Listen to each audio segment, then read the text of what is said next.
आईपैथ diagnostic lab चिकित्सकों व मरीजों की कसौटी पर खरा उतरेगा मदन सैनी।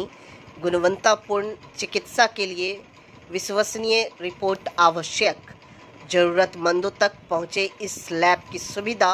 उक्त बातें मिर्जापुर अवस्थित आईपैथ डायग्नोस्टिक लैब का उद्घाटन करते हुए सूबे के समाज कल्याण मंत्री मदन सैनी ने कही। मुख्य अतिथि नगर विधायक संजय सरावगी ने लैब के संस्थापक प्रशांत कुमार अग्रवाल के अनूठे प्रयास की सराहना करते हुए अधिक से अधिक मरीजों तक इसका लाभ पहुंचाने जाने की शुभकामना दी। अति विशिष्ट अतिथि डीएमसीएच के पूर्व अधीक्षक डॉक्टर आर प्रसाद ने कहा कि अत्याधुनिक तरीके से जांच कर यह लैब पैथोलॉजी की दुनिया में शीघ्र ही नया कीर्तिमान स्थापित करेगा। लैब के संस्थापक प्रशांत कुमार अग्रवाल ने इस लैब में अत्याधुनिक मशीनों से कम समय में विश्वसनीय रिपोर्ट की प्रतिबद्धता जताई। साथ ही श्री अग्रवाल ने इस अवसर पर वरिष्ठ नागरिकों द्वारा दिव्यांगों को विशेष छूट देने की घोषणा की। मरीजों को घर में ही सैंपल लेने एवं घर पर ही रिपोर्ट की सुविधा भी दी जाएगी।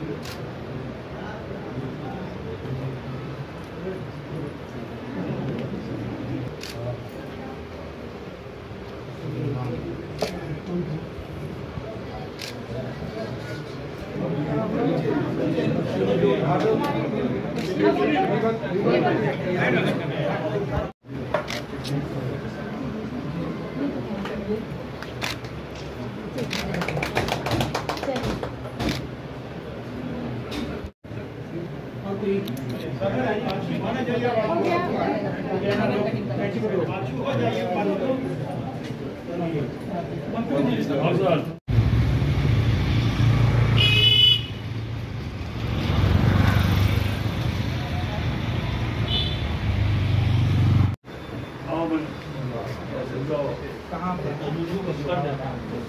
किस जगह सीतामढ़ी डिस्ट्रिक्ट पर जाना पड़ेगा। सीतामढ़ी डिस्ट्रिक्ट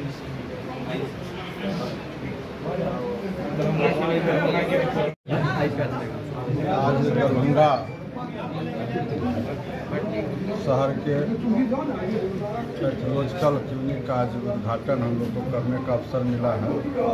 इस उद्घाटन समारोह में दरभंगा के माननीय लोकप्रिय विधायक श्री संजय सरावगी जी, आदरणीय मौनी बाबा, बैजनाथ जी, और इस समारोह में डॉक्टर आर प्रसाद जो अधीक्षक भी रहे डीएमसीएच, डॉक्टर अभिषेक जी, मंजू अग्रवाल जी और अन्य सभी गणमान्य दरभंगा शहर के बहुत सारे लोग यहाँ उपस्थित हैं। और पहले से भी दरभंगा जिला स्वास्थ्य के क्षेत्र में बहुत ही आगे रहा है। अब तो दरभंगा को एम्स जैसा संस्थान भी मिलने जा रहा है। और हम लोग तमाम लोग जानते हैं कि मिथिलांचल, नेपाल तक के लोग यहाँ इलाज कराने आते हैं। और पहले से बहुत सारे यहाँ सुविधा स्वास्थ्य के क्षेत्र में है। और आज यह सुविधा प्रदान हमारे डॉक्टर मंजू अग्रवाल, अभिषेक अग्रवाल, अन्य उनके टीम के द्वारा दिया गया है। हम लोग को भरोसा है कि यहाँ अच्छा जांच होगा और जो भी डॉक्टर किसी बीमारी का निष्कर्ष पर पहुँचते हैं उसमें पैथोलॉजिकल जांच का बहुत भूमिका होता है। तो हम लोग इस बात का भरोसा रखते हैं, उम्मीद करते हैं कि यहाँ लोगों का अच्छा से जांच होगा और आधुनिक ढंग से जांच होगा तो बीमारी सही ढंग से पकड़ में आएगा। जब बीमारी पकड़ में आता है तो डॉक्टर को इलाज करने में सहूलियत होता है। हम लोग का शुभकामना भी है कि उनका क्लिनिक में लोगों का अच्छा से इलाज हो, अच्छा से जांच हो और जांच के साथ साथ सही रिपोर्ट आवे जिससे कि सही इलाज हो। राजकुमारगंज में आयकर चौराहा के पहले डायग्नोस्टिक का उद्घाटन हुआ माननीय मंत्री जी के कार्यक्रम पर। दरभंगा मेडिकल हो रहा है। नेपाल से लेकर पूरा मिथिला के लोग यहाँ अपना इलाज के लिए आते हैं। और माननीय मंत्री जी ने कहा कि एम्स भी खुलने जा रहा है, बनने जा रहा है। कोई भी एक छोटा भी संस्था खुलता है तो उसमें 5 आदमी को रोजगार मिलता है, और इतनी बड़ी संस्था खुली है तो रोजगार का साधन भी सृजन होगा, और आपस में प्रतियोगिता प्रतिस्पर्धा जितनी ज़्यादा होगी उसकी गुणवत्ता भी अच्छी होगी और आर्थिक रूप से भी अंततः लाभ उपभोक्ता को होता है। तो मेरी बहुत बहुत शुभकामना अग्रवाल परिवार के प्रति कि उन्होंने एक नई संस्था पैथोलॉजिकल टेस्ट के लिए दिया है। आम लोगों का भी इलाज सुलभ होगा और अच्छा जांच होगा तो निश्चित रूप से आम लोगों को राहत मिलेगी। बहुत बहुत शुभकामनाएं। और यहाँ पैथोलॉजी का उद्घाटन हुआ, क्या कहेंगे, किस तरह की सुविधा यहाँ मिलेगी? विकास डायग्नोस्टिक का शुभारंभ हुआ है। इससे डॉक्टर दंपति पेशेंट और अन्य विभाग शुरू किया और लोगों के लिए जो डायग्नोस्टिक की सुविधा है मेरे असर में तो बहुत है। दरभंगा में स्पेशल लैब कम है, यहाँ के लोगों को इससे बहुत लाभ होगा। तो आप जान ही गए कोरोना के समय से किसी भी बीमारी के इलाज में जांच की क्या महत्ता होती है या प्राथमिकता होती है। अभी कोविड के समय में जांच की क्या क्या आवश्यकता होती है, क्या उपयोगिता होती है, क्या DID में। अब तो मरीज भी इतना जागरूक हो गया है, वो चाहता है कि अच्छे से अच्छे जगह पर मेरा जाँच हो और जाँच की भी गुणवत्ता रहे, उपयोगिता रहे, और उसमें मेरे ख्याल से कुछ ऐसा भी होना चाहिए जो कि उन लोगों को कुछ पॉकेट फ्रेंडली भी होना चाहिए। मतलब कि बजट में जो जांच होता हो, आर्थिक लाभ कम लेते हुए उन तबकों को भी लाभ दिया जाए जिससे वो वंचित रह जाता है, वंचित वर्ग को भी उससे लाभ दिया जाए। लेकिन जो जांच है उसकी गुणवत्ता पर कोई असर नहीं है। इस तरह यहाँ के ये जो संस्थान खुला है आगे बढ़े और आगे बढ़े।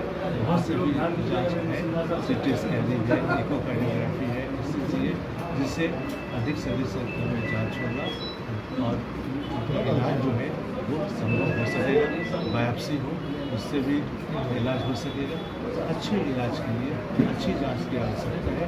जो ये है दे रहा है, इनको मैं बहुत बहुत बधाई और अपनी शुभकामनाएं।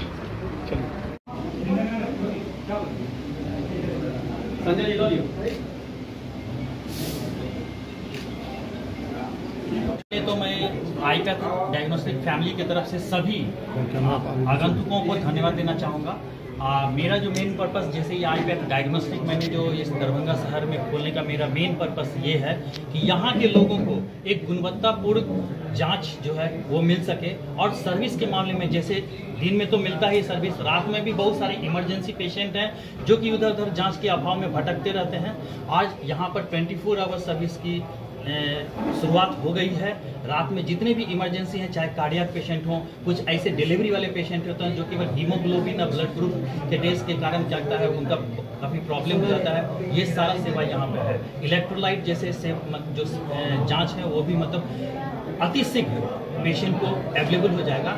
इसके अलावा हमारे यहाँ कुछ ऐसे भी जांच हैं जिसका रिपोर्ट 2 से 3 दिन में आता है। वो 3 से 5 घंटे के अंदर हम वो रिपोर्ट दे रहे हैं। जैसे कि थायराइड हार्मोनल जितने भी टेस्ट हैं, चाहे T3, T4, TSH है, और इसके अलावा जो गायनिक से रिलेटेड जो टेस्ट हैं, आजकल इन विट्रो फर्टिलाइजेशन देखिए IVF का मतलब क्या कहता है सुविधा सभी शहर में बढ़ रहा है, तो उससे रिलेटेड जो AMH है, LH, FSH, प्रोलैक्टिन और बीटा HCG, CA-125 जैसे टेस्ट, कुछ कैंसर मार्कर टेस्ट हैं लाइक टोटल PSA जो प्रोस्टेट कैंसर के लिए है, CA-125, अल्फा फिटोप्रोटीन, ये सारा टेस्ट की सुविधा यहाँ पर अवेलेबल है।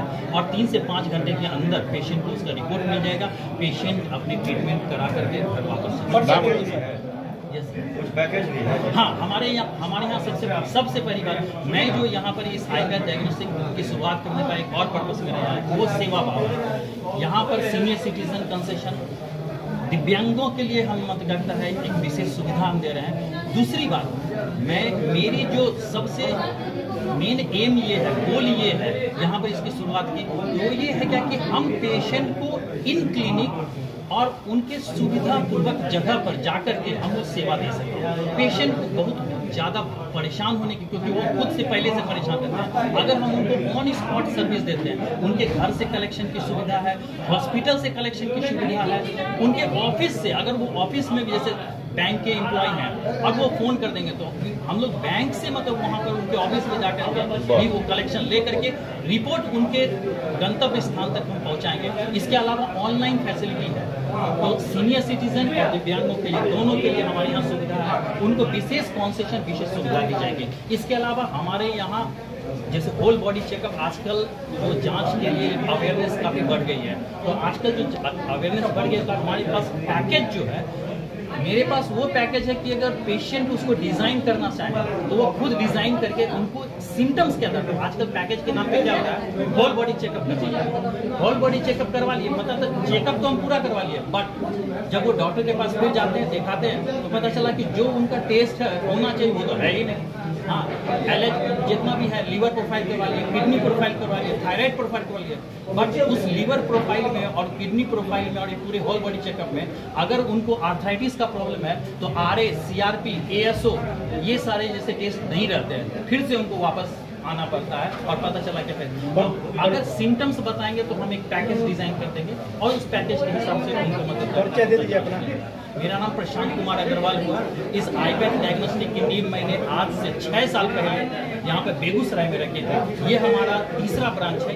इसके पहले हमारा बेगूसराय में है, उसके अलावा खगड़िया में हमारा एक सेंटर है, उस तीसरा हमारा यहाँ पर दरभंगा में। और दरभंगा को चूज करने का मेरा पर्पस ये है कि मैंने जब यहाँ पर 3 साल 4 साल दरभंगा में विजिट किया तो मैंने देखा कि यहाँ के लोग जो है बहुत ही बुद्धिजीवी है। दे आर मतलब इतना कॉन्शियस है पढ़ाई के लिए, मतलब कुछ नॉलेज के लिए, कुछ लॉजिक बात करते हैं, और उस चीज़ से मैं काफ़ी प्रभावित हुआ और यहाँ देखा कि मतलब लोग काफ़ी अवेयर है इस चीज़ को लेकर के, और इस कारण से मैंने इस आईपैथ डायग्नोस्टिक की यहाँ से वही है कि जो हमारा जो प्रोफेशन, और जैसा कि अभी सब बात बताया प्रशांत अग्रवाल जी ने कि वो देख रहे थे कि बहुत पेशेंट को रात में बहुत प्रॉब्लम होता है, भटकते हैं और कई तरह की परेशानी आती है, तो उनको परेशानी ना हो, वो कहीं ना कहीं टीज किया मन में कि ये रात को खोजते हैं सारी सुविधा होते के साथ में, तो क्यों ना हम ऐसी व्यवस्था करें कि दिन में तो सब सर्विस देते हैं लेकिन हम उस वक्त सर्विस दें जिस वक्त उनको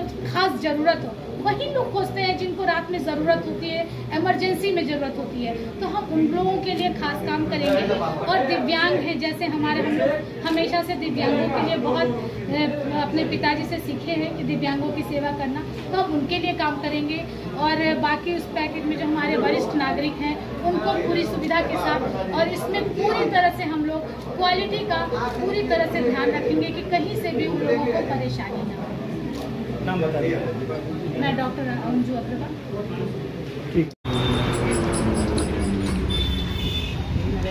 दरभंगा में श्रम संसाधन विभाग के द्वारा टीम बनाया गया है। इस टीम का नाम A, B और C है। इस तहत बनाए गए टीम के द्वारा केवटी प्रखंड क्षेत्र के ननौरा पंचायत के विभिन्न होटलों में एवं दुकानों में नाबालिग बच्चों की जांच की गई है। वही आपको बता दें, डबिया होटल में जांच की गई। इसी कड़ी में भगवती मिष्ठान भंडार में भी जांच की गई, जिसमें कोई भी नाबालिग बच्चा काम करते हुए नहीं नजर आया, जिसके कारण यह कार्रवाई की गई। बता दें, लगभग 1 महीने तक यह अभियान चलाया जाएगा जिलाधिकारी दरभंगा के आदेश के अनुसार। आपका स्पेशल आदेश है जो 1 जून से लेकर 30 जून तक चलेगा, जिसमें दरभंगा के सभी प्रखंड में जाएगा। 3 टीम है, A, B, C। मेरा C टीम में है जो बुधवार और शनिवार रेस्क्यू करेगा। उसमें है केवटी, हायाघाट, गौराब्राम, घनश्यामपुर, बिरोल, किरतपुर, यही है। इसमें है जो 14 साल से नीचे के कोई भी बच्चे से काम नहीं करवाना है। अभी तक कितने जगह देखे हैं बच्चे को काम करते हुए? अभी तो आए हैं टीम में, यहाँ जो देखे हैं बच्चा अभी तक तो नहीं मिला है, नहीं कहीं काम कर रहा है। आगे कहाँ जाएंगे करने इंक्वायरी? केवटी ब्लॉक में है, जहाँ मिल जाए। सर, क्या हर एक दुकान को आप इंस्पेक्शन कीजिएगा बाल श्रम बच्चों की खोज में? हाँ, हर एक दुकान करते हैं और जहाँ मिल जाता है रेस्क्यू करवा लेते हैं। उसको जब रेस्क्यू होता है तो हम लोग उसको स्कूल में नामांकन करवाते हैं, तत्काल 3000 रुपया सहायता देते हैं। उसके बाद माननीय मुख्यमंत्री राहत कोष से 25,000 का FD करवाते हैं। अब इसमें 30 जून तक सर ये आप लोग का कार्यक्रम तो बराबर चल रहा है और स्पेशली हो रहा है 1 जून से 30 जून तक। डीएम साहब का आदेश है, तो आज से शुरुआत की, हर एक ब्लॉक में चलेगा। सर अपना परिचय दे दीजिए। मेरा नाम दिलीप कुमार हुआ, श्रम प्रवर्तन पदाधिकारी केवटी। वो बच्चा काम करता है कि नहीं? क्या पाया गया आपके यहाँ? यहाँ पे कोई बच्चा काम नहीं करता। एक बच्चा जो काम कर रहा था मेरा कौन भाई था? था। अच्छा, भाई। क्या उसको पढ़ाते नहीं है? अभी 9th क्लास में पढ़ रहा है वो। तो फिर काम करवा रहे थे दुकान पर अभी बैठा? गर्मी छुट्टी है तो क्या अपना दुकान है तो यहाँ काम करना कोई दिक्कत है? ठीक है, अपना नाम बोलिए। पप्पू कुमार गुप्ता। कहाँ पर दुकान है? ननौरा चौक पे। भारतीय कम्युनिस्ट पार्टी CPI के राष्ट्रीय सचिव व अखिल भारतीय किसान सभा के राष्ट्रीय महासचिव कॉमरेड अतुल कुमार अंजान वे पार्टी राज्य परिषद सदस्य जनशक्ति के संपादक प्रोफेसर ब्रज किशोर पांडे की शोक श्रद्धांजलि सत्संकल्प सभा का आयोजन प्रोफेसर विनोदानंद झा की अध्यक्षता में हुई, जिसमें उपस्थित कार्यकर्ताओं ने नेता द्वय के तैल्य चित्र पर पुष्पांजलि अर्पित किया। मोर्चा की तरफ से या विभिन्न राजनीतिक पार्टी की तरफ से एक मेंबर कोई चयन मिले ताकि कुमार अंजान आयोग के मेंबर रहते उनके बनाए स्क्रिप्ट रिपोर्ट जो तैयार करती डाटा वही डाटा के आधार पर स्वामीनाथन आयोग के समिति की रिपोर्ट करके लागू करवाने देश भर के चुनाव आंदोलित कर उनका रिपोर्ट से लागू करवाने संकल्पित संयुक्त 1983 ईस्वी हम पहली परिषद खास अध्यक्ष हुए।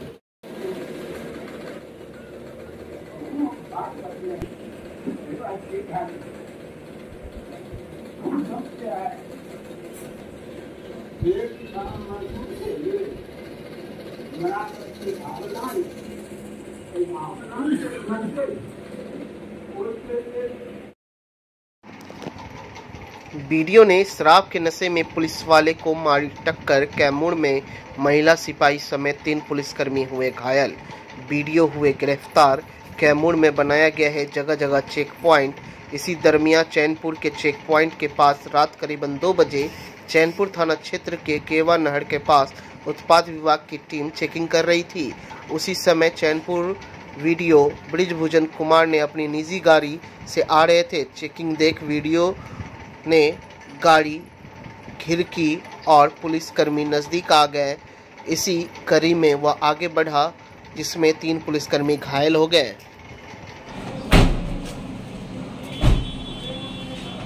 एसपी साहब डीएम साहब दोनों बयान हो गए हमारे टीम। एसपी साहब भी गए थे, डीएम साहब एसपी साहब दोनों।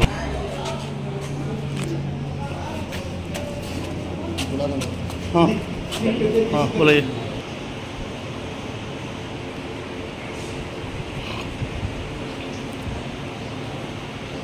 जांच कराना है। हाँ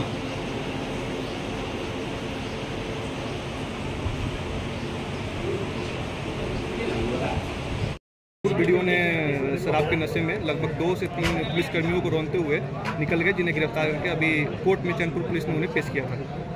कल रात में 2 बजे के आसपास हमको जो अनुमंडल पुलिस पदाधिकारी श्री शिवशंकर जी के द्वारा सूचना दी गई इस प्रकार की घटना का कि प्रखंड विकास पदाधिकारी वीडियो चैनपुर जो हैं वो चैनपुर से भगवा की ओर आ रहे थे। रास्ते में जो एसएसटी पॉइंट था उस पर चेक हो रहा था एक्साइज ऑफिसर्स के द्वारा। उन्होंने उन्हें रोकने का इशारा किया, वो रुके और फिर अचानक से काफ़ी गाड़ी स्पीड कर दी, जिसके परिणाम स्वरूप जो है जो वहाँ पर एक्साइज के पदाधिकारी पुलिस थे वो घायल हो गए, जिसे हायर चिकित्सा के लिए रेफर किया गया और साथ ही साथ तुरंत उनको हिरासत में लेकर वीडियो चैनपुर को लेकर उनको थाना भेजा गया और साथ ही साथ उनको जेल भेज दिया गया।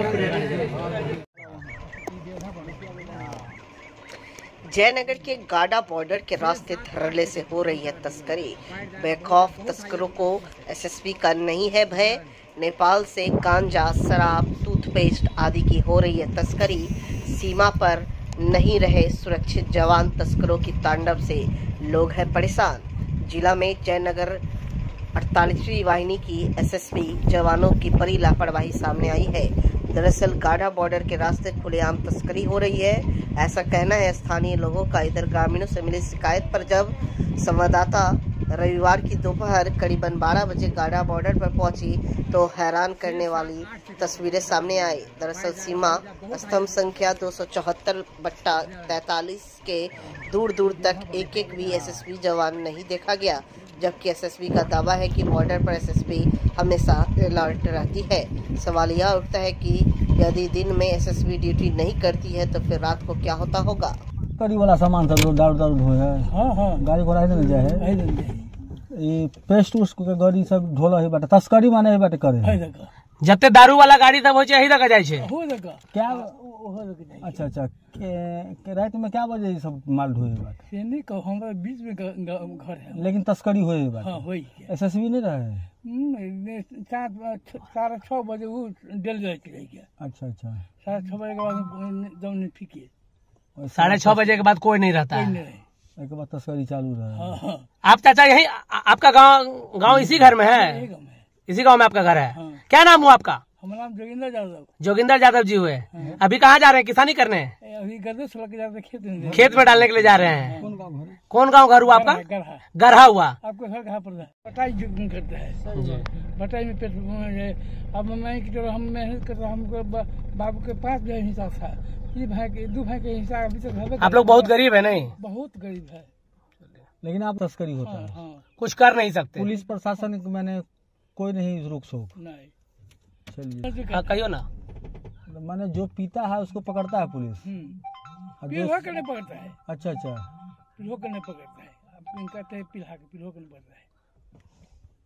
सतत विकास लक्ष्य एसडीजी की सूची में मातृ मृत्यु अनुपात MMR को 2020 के 103 से घटा करके 2030 तक 70 प्रति लाख जीवित शिशु जन्म लाना है। अभी मिथिला में मातृ मृत्यु के कारण में रक्तस्व संक्रमण, प्रसव रास्ते में रुकावट एवं उच्च रक्तचाप के कारण होने वाली चमकी प्रमुख है। प्रसूत रोग विशेषज्ञ के सतत प्रयास से इन कारणों से होने वाली मातृ मृत्यु में बड़ी कमी आई है। इस कारण हृदय रोग प्रसूतियों में मृत्यु का एक प्रमुख कारण बनकर उभरा है। नमस्कार, मैं वीना पांडे, सदस्य कृष्ण कन्हैया अमर सेवा संस्थान रामबन दरभंगा की तरफ से आप सभी भाई बहनों माताओं का हार्दिक अभिनंदन करती हूँ। भाई बहनों, मुझे ये बताते हुए बहुत खुशी हो रही है कि आज कार्यालय में संस्था के सचिव महोदय श्री कन्हई कांझा और शैक्षणिक विभाग के प्रभारी श्री संजीव ठाकुर जी हम सब के बीच उपस्थित हैं। और मैं आपको ये बताना चाहती हूँ कि हमारी संस्था कृष्ण कन्हैया अमर सेवा संस्थान महिला सशक्तिकरण के अंतर्गत विभिन्न प्रकार के कार्यक्रमों का संचालन कर रही है। और हमारा एकमात्र लक्ष्य है आप माताओं बहनों को उच्च शिक्षा देकर उन्हें रोजगार के लिए प्रेरित करना, उन्हें स्वरोजगार का अवसर प्रदान करना और हर तरह से उन्हें आर्थिक सहायता प्रदान करना। भाइयों और बहनों, मैं ये बताना चाहती हूँ कि हमारी संस्था रोजगार के तहत विभिन्न प्रकार के कार्यक्रम का संचालन कर रही है। इसके तहत हम महिलाओं को रोजगार देने के लिए विभिन्न प्रकार के पहले प्रशिक्षण कार्यक्रम चला रहे हैं, गारमेंट उद्योग भी चला रहे हैं। प्रशिक्षण कार्यक्रम में हम महिलाओं को मिथिला पेंटिंग, मधुबनी पेंटिंग, सिक्की आर्ट, पेपर मैशिंग आर्ट और बहुत तरह के विभिन्न प्रकार के हस्तशिल्प कलाओं का प्रशिक्षण दे रहे हैं। उसके उपरांत हम उन्हें अपने यहाँ रोजगार भी देते हैं और उन्हें स्वरोजगार के लिए विभिन्न प्रकार के कुछ सीमित मात्रा में आर्थिक सहायता भी प्रदान करते हैं। नमस्कार, मैं संजीव ठाकुर, मैं मैनेजमेंट प्रोफेशनल हूँ। मैंने 27 इयर्स अब्रॉड काम किया, यूएई में मैंने काम किया है। और आज मैं nursing and paramedical education institution जो है Krishna Kanhaiya nursing and paramedical education institute, उसको मैं हेड कर रहा हूँ। उसका मैं एडमिनिस्ट्रेटिव पार्ट देख रहा हूँ। हमारी संस्था में 8 तरह के कोर्सेज हैं जो कि हम लोगों ने एक वो प्लान किया कि जो कहीं भी अगर बाहर लोग पढ़ने के लिए जाते हैं तो यहाँ पे रहे और मिनिमम से मिनिमम पैसे में मिनिमम पैसे खर्च करके उनको पढ़ाई ये कराएंगे, जिसमें हम लोग 8 तरह के कोर्सेज अभी प्रेजेंटली रखे हुए हैं। BSc nursing, ANM, GNM, BMLT bachelor in medical lab technology, और DMLT diploma in medical lab technology, और डीओटीटी ये है ऑपरेशन थिएटर टेक्नोलॉजी का, और DMU diploma in medical ultrasonography और ईसीजी टेक्नोलॉजी, इस पे हम लोग काम कर रहे हैं। और हम लोग चाह रहे हैं कि जो मैक्सिमम लोगों को जॉब तो चाहिए, तो हम लोग जॉब प्रदान करेंगे, यहाँ से प्लेसमेंट हम लोग इमीडिएट दिलाएंगे। ये हम लोगों की वो है जो लोगों में बेरोजगारी दूर हो जाए। धन्यवाद। नमस्कार, मैं कन्हैया झा, सचिव कृष्ण कन्हैया अमर सेवा संस्थान। मैं सर्वप्रथम आप सभी भाइयों, दोस्तों, माताओं एवं बहनों को प्रणाम करता हूं, और सभी से निवेदन है कि मैं संस्थान में अनाथालय, आश्रम, विधवा आश्रम, वृद्धा आश्रम बनवाकर जरूरतमंदों व्यक्तियों को सुविधा प्रदान करना चाहता हूं। मेरा उद्देश्य है, इसमें किसी भी प्रकार की सरकारी कोई योगदान सहायता नहीं मिल रहा है। आप सभी भाइयों, दोस्तों, माताओं और बहनों से मेरा निवेदन है कि इस उद्देश्य में सहयोग करने की कृपा करेंगे और संस्था पर आने की कृपा करेंगे। धन्यवाद।